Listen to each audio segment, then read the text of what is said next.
আল্লাহর নবীকে জীবন থেকে বেশি ভালোবাসতো। যায়েদ রাদিয়াল্লাহু তাআলা আনহু মাত্র বয়স তার 7 বছর। মায়ে কয় যায়েদ চল চল, বহুদিন ধরে তোর নানির বাড়ি বেড়াতে যাই না, চল। সন্তান বলে মা চলো, বহুদিন ধরিয়া নানির বাড়িতে যাই না। বাচ্চারা যখন নানির বাড়ির কথা শুনে বেড়াইবার জন্য পাগল হয়ে যায়, কারণ নানির বাড়িতে গিয়া ভালো ভালো খাবার পাওয়া যায়, আনন্দ করা যায়, ফুর্তি করা যায়। যায়েদ বলে মা চলো, নানির বাড়িতে বেড়াতে যাব। ছোট্ট সন্তানকে নিয়ে মা রওনা করলো বিশাল বড় কাফেলার সাথে। যেতে যেতে মরুভূমির মধ্যখানে যখন গেল, ডাকাতের দল আক্রমণ করলো। আলকাইর গোত্রের ডাকাতেরা ধরিয়া ফেললো। নারীদের যত অলংকার আছে সব নিয়ে গেল, টাকা পয়সা সব নিয়ে গেল। এই কাফেলার মধ্যে 4-5 জন ছোট ছোট নাবালক সন্তান ছিল। এর মধ্যে যায়েদ নিজেও ছিল, 7 বছরের বালক। আরো ছোট বাচ্চা পর্যন্ত ছিল। এই বাচ্চাদেরকে ডাকাতের দলেরা কিডন্যাপ করিয়ে নিয়ে গেল। কারণ ওই জমানার মধ্যে বাচ্চাদেরকে বাজারে বিক্রি করা যাইতো। ওই জমানায় দাস দাসী বাজারে বিক্রি করা হইতো। ডাকাতের দলেরা ছিনতাই করিয়া জোর করিয়া যায়েদকে যখন ডাকাতি করিয়ে নিয়ে যায়, ডাকাতের দলেরা মক্কার বাজারে উঠায়।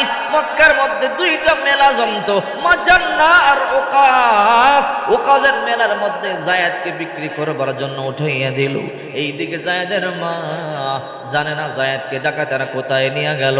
বাড়িতে গিয়া স্বামীর গলায় ধরিয়া চোখের পানি সারিয়া কান্না করে বলে, স্বামী, সন্তানকে লইয়া বাবার বাড়ি যাইতেছিলাম, রাস্তার মধ্যে ডাকাত আক্রমণ করিয়া সন্তানটারে ছিনতাই করিয়ে নিয়ে গেল। যায়েদ একমাত্র সন্তানকে হারাইয়া বাবাও কান্দে, মাও কান্দে। আমাদের একমাত্র সন্তানকে ডাকাত নিয়ে গেল। মক্কার উকাজ নামক মেলার মধ্যে যায়েদকে যখন উঠাইল, খাদিজাতুল কুবরা রাদিয়াল্লাহু তাআলা আনহার তখন আল্লাহর পয়গম্বরের সাথে বিবাহ হয় নাই। খাদিজাতুল কুবরা রাদিয়াল্লাহু তাআলা আনহার একজন ভাতিজা ছিল, ওই হাকিম ইবনে হিজাম রাদিয়াল্লাহু তাআলা আনহু। ওই মক্কার বাজার থেকে 4টা গোলাম ক্রয় করলো। অনেক ধনী মানুষ, হাকিম ইবনে হিজাম রাদিয়াল্লাহু তাআলা আনহু ধনী মানুষ। 4টা গোলাম কিনিয়া বাড়িতে আনলো। বাড়িতে আইনা গিয়া খাদিজারে বলে, ও হুহু আম্মা জান, আপনারে বড় মোহাব্বত করি, আর আপনি আমার বড় আদর করেন, যত্ন করেন। ও আমার হুফু। খাদিজার ভাতিজা বলো, হুফু আমি 4টা গোলাম কিনেছি। ও হুফু, আপনি একটা গোলাম যেটা পছন্দ হয় সেটা আপনি নিয়ে নিতে পারেন। মা খাদিজাতুল কুবরা রাদিয়াল্লাহু তাআলা আনহা 4টা গোলামের দিকে ভালো করিয়া তাকাইয়া দেখে একটা গোলাম দেখা যায় নম্র ভদ্র, মাত্র 7 বছর বয়স, নাম তার যায়েদ। মা খাদিজা বলে, কি নাম? বলে, আমার নাম হলো যায়েদ। বলে, হাকিম রে, বলে যায়েদ রে আমার পছন্দ হইল, যান আপনি যায়েদকে নিয়ে আনেন। 7 বছরের বালক মা খাদিজা যায়েদকে নিয়ে যায়।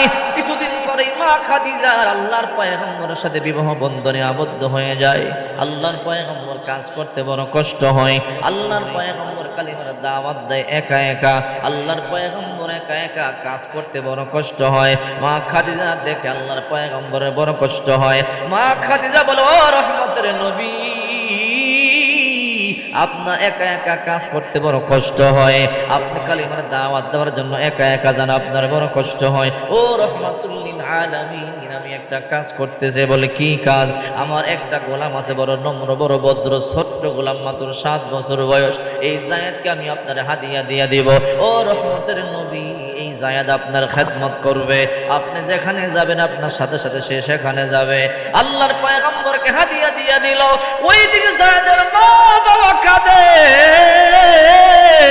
একমাত্র সন্তানকে হারাইলাম, ডাকাত নিয়ে গেল, কই সন্তানকে খুঁজবো? সারা দেশ তন্ন তন্ন করিয়া খুঁজলো। এক দেশ থেকে আরেক দেশ খোঁজা শুরু করলো। যেখানে বাজার হয়, মেলা হয়, সেখানে সন্তানকে তালাশ করি।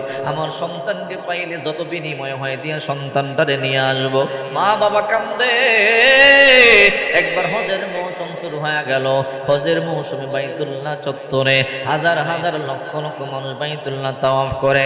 যায়েদের দেশ থেকে একদল কাফেলা হজ করবার জন্য বাইতুল্লাহ আসলো।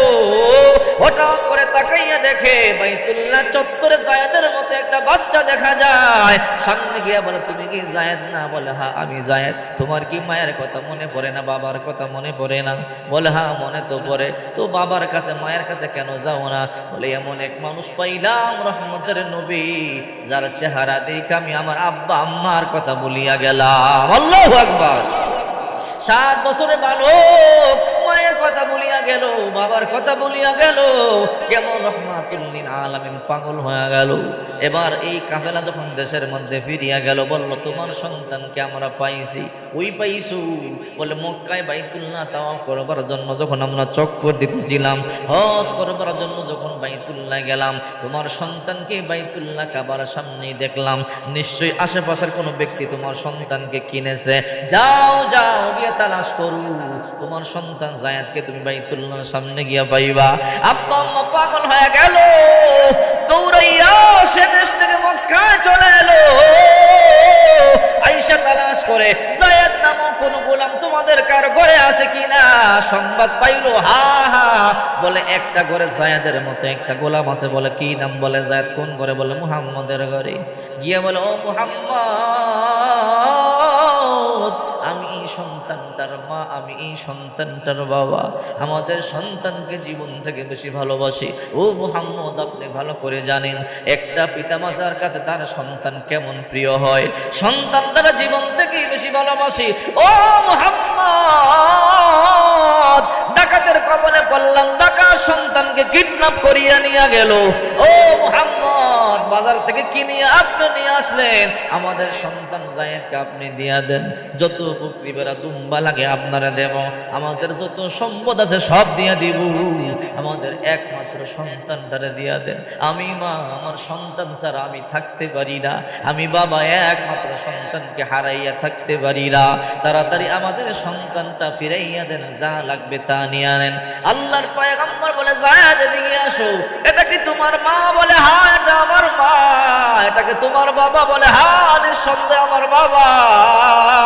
ও জায়েদের মা বাবা, তাহলে কান খাড়া করে শোনো, এই মুহূর্তে তোমার সন্তানকে আজাদ করিয়া দিলাম, তোমার সন্তানকে তোমরা নিয়ে নাও। যদি তোমাদের সন্তান তোমাদের সাথে যাইতে চায়, এই মুহূর্তে আমি মুহাম্মদ এদেরকে ওয়াকফ করে দিলাম, তোমাদের জন্য মুক্ত করে দিলাম। আমি ওই রকম নবী না, মায়ের কোল খালি করিয়া, বাবার কোল খালি করিয়া একমাত্র সন্তানকে আমার ঘরের গোলাম বানাইয়া রাখবো। জায়েদ যাও যাও, তোমার আব্বা আম্মার সাথে তোমার দেশে চলিয়া যাও, তোমাকে ছাড়া তোমাদের মা বাবা বড় কষ্ট আছে রে জায়েদ। জায়েদ একটু তাকাইয়া চোখের পানিগুলো সারিয়া কান্না শুরু করে দিল। জায়েদের বাবা হাত ধরিয়া টান দিয়া বলে এই তো আমাদের সামনে মুহাম্মদ তোমাকে ওয়াকফ করিয়া দিল, মুহাম্মদ তোমারে মুক্ত করিয়া দিল, চলো চলো বাড়িতে চলে যাই। তোমার মা বহুদিন ধরিয়া কোনো খাবার পর্যন্ত খায় না, আমি বাবা কোনো খাবার খাই না, আজকে চলো তিনজনে মিলিয়া পেট ভরিয়া খাবার খাবো। এই কথা বলবার পরে জায়েদ হাতটা একটা ঢিল মারিয়া সারিয়া দিয়ে বলে বাবা তোমরা চলে যাও, আমি আমার রহমতের নবী সারিয়া যাইতে পারবো না। আল্লাহু আকবার বলে 7 বছরের বালক বলে ও বাবা ও মা তোমরা চলে যাও, আমি যাব না। বলে কেন যাবি না রে বাবা? বলে মা এই করে ওহী আসে, এই করে আল্লাহ তাআলা প্রেমের খেলা খেলে। ও মা এই রহমতের নবীরে দেখলে 7 দিনের ক্ষুধা পর্যন্ত আমি ভুলিয়া যাই। বলে 7 বছরের বালক এত কিছু কেমনে বুঝো? বলে এই রকম রহমতের নবী দুনিয়ার অন্য কোথাও নাই। ও মা তোমরা চলিয়া যাও, ও বাবা তুমি চলিয়া যাও, ও আদা দিলাম মরতে পারি, এই রহমতের নবীকে সাইরা আমি যাই তোমাদের সাথে যাইতে পারি না। আল্লাহু আকবার। চিন্তা করে দেখেন ছোট্ট জায়েদ আল্লাহর নবীর কেমন ভালোবাসে। নবী আর সহ্য করতে পারলেন না, বুকের সাথে জড়াইয়া ধরিয়া মক্কার সামনে নিয়ে কয় হে মক্কার লোকেরা জানো এই জায়েদকে তোমরা আমার গোলাম বলিয়া জানো না? যে জায়েদ আমার জীবন থেকে বেশি ভালোবাসে, আমার কোনো সন্তান দুনিয়ার জমিনে নাই। আমি আজ থেকে ওয়াদা দিলাম তোমরা জায়েদকে আমার পালিত গোলাম বলবে না, আজ থেকে এই জায়েদকে আমি আমার আপন সন্তান বানায়া নিলাম। আল্লাহু আকবার। আজ থেকেই যায়েদ আমার সন্তান। চিন্তা করে দেখেন, এই জন্য রাসূল পাক সাল্লাল্লাহু আলাইহি ওয়াসাল্লাম বলেন, লা ইউমিনু আহাদুকুম হাত্তা আকুনা হাব্বা ইলাইহি মিন ওয়ালিদিহি ওয়া ওয়ালাদিহি ওয়ান নাসি আজমাইন। তোমরা ততক্ষণ পর্যন্ত পরিপূর্ণ মুমিন হতে পারবে না যতক্ষণ পর্যন্ত তোমাদের মা, তোমাদের বাবা, তোমাদের মা, তোমাদের ভাই বোন, আত্মীয় স্বজন, গোটা পৃথিবীর মানুষ থেকে আমি রাসূল তোমাদের কাছে প্রিয় না হব। ও বন্ধু, আল্লাহর পয়গম্বরকে জীবন থেকে বেশি ভালোবাসতে হবে। সাহাবায়ে কেরাম আল্লাহর পয়গম্বরকে জীবন থেকে বেশি ভালোবেসেছিল। এই জন্য সাহাবায়ে কেরামদের ব্যাপারে আল্লাহ তাআলা বলেন, রাদিয়াল্লাহু আনহুম ওয়া রাদু আন। আমি আল্লাহ তাদের উপরে খুশি, তারাও আমি আল্লাহর উপরে খুশি। প্রত্যেকটা সাহাবী জান্নাতি। এই জন্য আল্লাহর হাবিব সাল্লাল্লাহু আলাইহি ওয়াসাল্লাম বলেন, সাহাবায়ে কেরাম জীবন থেকে বেশি